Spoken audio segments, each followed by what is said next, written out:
அபிராமி அந்தாதி பாடல் எண் 32. ஆசை கடலில் அகப்பட்டு அருளற்ற அந்தகன் கை பாசத்தில் அல்லற்பட இருந்தெனை நின் பாதம் எனும் வாசக்கமலம் தலைமேல் வலிய வைத்தாண்டு கொண்ட நேசத்தை என் சொல்லுவேன் ஈசர் பாகத்து நேரிழையே.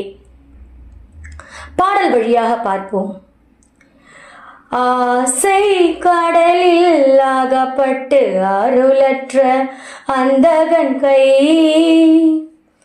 பாசத்தில் அல்லற் பட இருந்தேனே நின் பாதமென்னும்